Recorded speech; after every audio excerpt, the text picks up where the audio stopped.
Okay, hi people, product development and the career. For this side, we're going to talk about product development on this side of the lecture in terms of working for a manufacturer or a retailer. There are the careers here are specifically for product development outside of working for a designer. The designers have a whole process and a team. They do many of the same things, but we are going to talk about the careers on the manufacturer and the retailer side. Okay, so what is product development, right? So we have our definition here.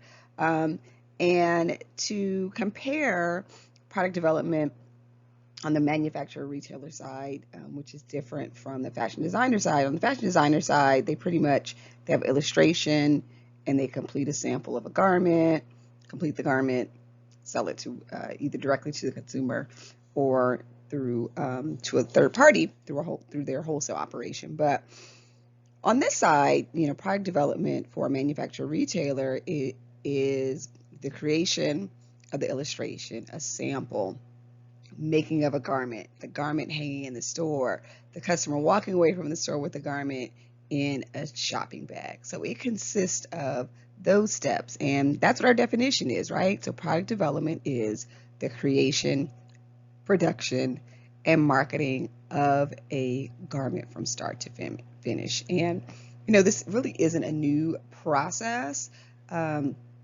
It isn't a new process, but it is different than what a fashion designers do. And when I say this isn't a new process, because manufacturers in all industries do this, right? So automotive companies and household appliances and furniture stores, they do that, right? So product development on the retail side follows many of the same steps that other industries do. But in the 80s, it became more widespread for retailers to become designers, right? In my air quotes, to become designers, and retailers to develop products of their own instead of solely selling lines of other manufacturers. So you may not even know this, depending on your age. I'm dating myself, but Gap used to carry Levi's, right? Gap did not have a store brand. I actually remember when they stopped selling Levi's because they actually had clearance, because they stopped selling Levi's.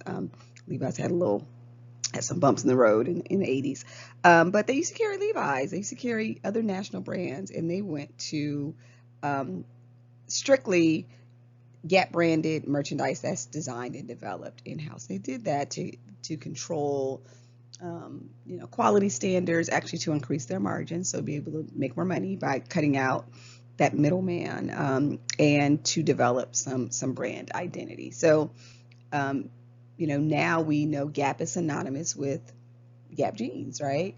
But there was a point in time where they didn't always they sold other national brands, right? And then companies, such as Forever 21 and H&M and Banana Republic are retailers that carry fully developed product lines, right? So everything that they have in the store is produced for them. And when we look in contrast, places like Macy's and Nordstrom's and Saks, they have both, right? So they have manufactured designs that they manufacture, brands that are theirs, and designer lines as well. So that's what product development looks like on the manufacturer and retailer side.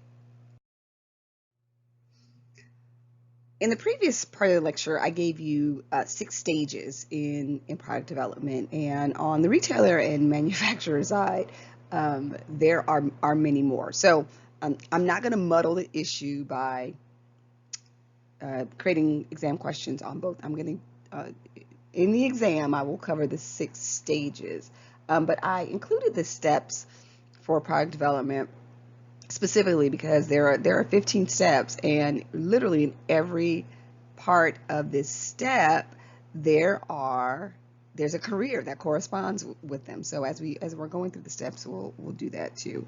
I'll explain those as well. But product development may be the function of one department in a retail operation or division within an organization. So, for example, when I worked for Ralph Lauren, for Ralph Lauren, I worked in the factory outlet division. So I worked in the division that created items for the outlet store. So we had a different process than the full line store. So we had nothing to do with the creations of the illustrations. We went to archival CADs in previous seasons for inspiration. We did our own trend forecasting. We put together our color palette for the semester, for the season. And we had 5 seasons. We had cruise, spring, summer, fall, and winter. Those were our five seasons. So we did all of those pieces on our own. So we did complete product development. So we started with the CAD. We were able to pick fabric and trim. We also were able to do modifications on fit. So we had samples produced and then put in production and then sent to the stores and then monitored. So we did all of those pieces in product development. So, regardless of the company, whether it's a manufacturer or retailer, these steps are needed when developing a line. And, although some details may change depending on the type of product and whether the garments are produced locally and produced domestically or overseas, Ralph was all overseas, is really important. We also did not have an in-house sample department, so we had to get our samples produced overseas, but we did have an in-house fabric and trim department, so we could go in to our fabric and trim folks and at least look at the fabric that we wanted to, samples of the fabrics that we wanted to pick and select our trim. So, and it was even interesting with Ralph, we even got to pick what color pony player we wanted on a shirt. So, so if we were picking a brown, I'll say a brown V-neck sweater, we got to decide what color we want the player to be. The only color that we could never use is pink. So pink was reserved for breast cancer. So we could never use a pink player, but we also got to pick the color of the polo player, which sometimes could get. We had some deep acrimonious conversations about what color the player should be, right? So yeah, and so okay, so let's dig into some of these positions, right? So inspiration for sources, right? Our inspiration came from, at least from when I was at Ralph, it came from Ralph, right? It came from previous seasons, but for outside companies, market research is conducted, previous year's sales and markdowns are analyzed, and categories are decided. So again, it helps to have that that mood board. We actually would do a mood board every season of what our inspiration was that we had to present to our GMM, and we know that person now, right? We had to present to our GMM, so we had to tell the story, right? And then trim forecasts are discussed. So, the basics of a line is planned. So the company decides what it believes in, and color stories are selected. So every season we had a color story. We had to tell the story that we wanted to tell, right? And those two jobs were on the manufacturer side or the retailer side. Those are generally done by the buying team. They may get some assistance from the visual merchandising staff, but really the DMM, the GM, the buyer, assistant buyer, that team does these two things. So they do the inspiration and the trend forecasting. Fabrics and trims are researched and selections are made. If there's prints, there's samples of the prints that are made. These are still done by textile designers in conjunction with the buying team. Concepts are developed, storyboards are created, designs are sketched, sample fabrics, all of these again. Merchandise meetings are held. And often in the merchandise meeting, we also would have a planner in there as well to determine what our budget was, like how much we had to spend, right? Sourcing and samples are completed. Samples are made, constructed, preliminary costing is requested. Again, this stuff is often done by um, the buying team, but also the product development team. So again, at Roth, we had a product development team that included our our trim and fabric folks in there as well. Okay. Then you move on to, those samples are produced, samples are fitted, edited, and adopted into the line. Again, the merchandising staff, the buying system buying team. Um, we not only did we, approve the samples, we actually, at Ralph, we actually had a fit model. So we had Kate was our fit model. She was a Ralph Lauren size 8, which is really everybody else's size 6. We are always like, she's not a size 8. But we had a fit model so we could make sure that the samples they fit the way that they fit according to Ralph Lauren specifications, in my air quotes, right? Which basically means they were always too small, so always go a size up.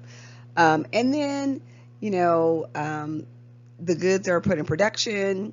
There's a whole production staff that follows the goods through the factory. We also had an in-house liaison between us and our factories. Not most, we had a handful of countries where our things were produced. We produced in Thailand, Indonesia, and Honduras. I was on the women's knits and sweater side. So that our knits came from there. Our wool knits, our wool sweaters generally came from India and Pakistan. Now I think about it, India and Pakistan is where our wool sweaters would come from, anything that wasn't cotton.